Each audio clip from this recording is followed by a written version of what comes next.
You tell me where to go, and though I might leave to find it, I'll never let your head hit the bed without my hand behind it.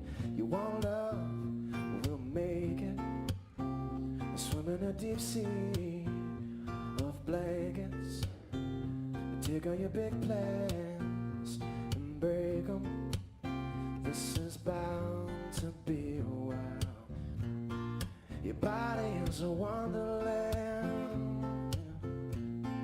Your body is a wonder. I'll use my hands. Your body is a wonderland.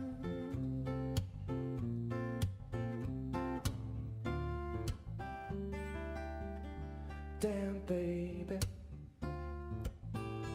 Na segunda semana, transformações morfológicas na massa celular interna levarão à formação de um disco embrionário bilaminar composto por duas camadas, o epiblasto e o hipoblasto. O disco embrionário dará origem às camadas germinativas que formarão todos os tecidos e órgãos do embrião. Nesta fase, também teremos a formação das estruturas extraembrionárias, que são a cavidade amniótica, o saco vitelino, o pedículo do embrião e o saco coriônico. Como vimos anteriormente, o sincício-trofoblasto é altamente erosivo e invade o estroma endometrial que sustenta os capilares e as glândulas maternas. Enquanto isso, o blastocisto penetra lentamente no endométrio, implantando-se a partir do seu polo embrionário, que é o local da massa celular interna. Esse processo é facilitado pela ação de enzimas proteolíticas do sincício-trofoblasto, que promovem a proteólise dos tecidos maternos, abrindo caminho para a implantação. Em torno do local da implantação, nas células do estroma, há o acúmulo de glicogênio e lipídios, um processo chamado de reação decidual. Durante a penetração do blastocisto, algumas células deciduais se degeneram e são capturadas pelo sincício-trofoblasto, criando uma rica fonte de energia e nutrição do embrião. O sincício-trofoblasto também é responsável pela produção da gonadatrofina coriônica humana, ou HCG. O hormônio vai para a corrente sanguínea e tem a função de manter a atividade endócrina do corpo lúteo durante a gestação. Vimos na aula anterior que a presença do hormônio no organismo pode ser detectada por testes, indicando gravidez. Na segunda semana, a mulher provavelmente não sabe que está grávida, mas a quantidade de HCG produzido já é suficiente para dar um teste positivo. Na medida em que o blastocisto é implantado, uma pequena cavidade surge na massa celular interna. É o primeiro passo para a formação da cavidade amniótica. A estrutura que envolve essa cavidade é chamada de âmnio e é formada pela separação de células amniogênicas do epiblasto.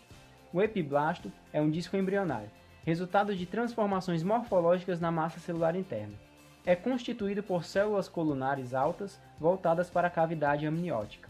Adjacente à cavidade blastocística está o hipoblasto, constituído de pequenas células cuboides. O epiblasto também forma um assoalho da cavidade amniótica, bem como o hipoblasto forma o teto da cavidade exocelômica, anteriormente denominada de cavidade blastocística. A membrana e a cavidade exocelômica logo se modificam, formando o saco vitelino primitivo. Desta forma, o disco embrionário fica entre a cavidade amniótica e o saco vitelino primitivo.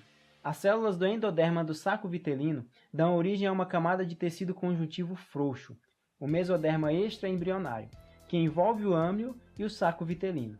O saco vitelino e a cavidade amniótica possibilitam os movimentos morfogenéticos das células do disco embrionário. Durante a formação dessas estruturas, substâncias nutritivas tornam-se disponíveis para os tecidos extraembrionários do sincício-trofoblasto. Esta circulação primitiva contribui para a passagem do sangue oxigenado para o embrião por meio da rede de lacunas. Em contrapartida, o sangue desoxigenado é removido através das veias endometriais. No 10º dia, o concepto humano já penetrou completamente no endométrio. Com a implantação, as células do tecido conjuntivo do endométrio sofrem uma transformação e passam a ser chamadas de células deciduais, em função do acúmulo de glicogênio e lipídio no citoplasma. Esse fator contribui para criar um local imunologicamente privilegiado para o concepto. Em torno do embrião implantado, os capilares do endométrio se tornam congestos e dilatados para formar sinusoides, um tipo de vaso terminal de paredes delgadas, maiores do que os capilares comuns. Esses sinusoides são invadidos pelo sincício-trofoblasto e o sangue materno flui para a rede de lacunas no sincício-trofoblasto.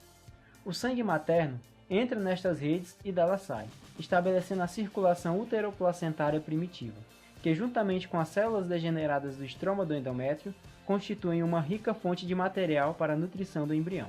À medida que ocorrem mudanças no trofoblasto e no endométrio, o mesoderma extraembrionário aumenta e espaços isolados aparecem dentro dele. O celoma extraembrionário é formado, uma cavidade cheia de fluido que envolve o âmnio e o saco vitelino.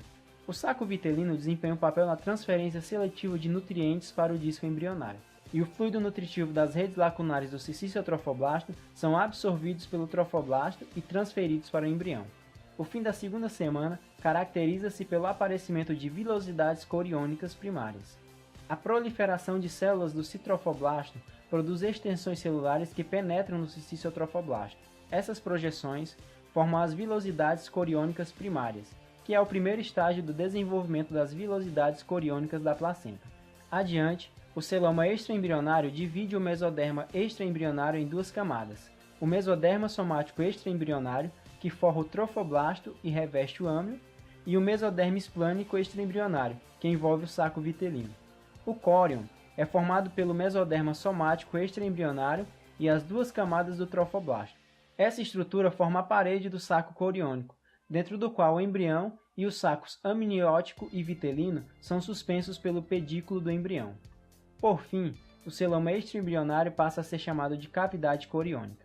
A título de comparação, o saco amniótico e o saco vitelino são análogos a dois balões comprimidos um contra o outro e suspensos por um cordão, o pedículo do embrião, do lado interno de um balão maior, que seria o saco coriônico. A implantação do blastocisto começa no fim da primeira semana e é finalizado durante a segunda. O local de implantação é no endométrio do útero, usualmente na parte superior do corpo do útero.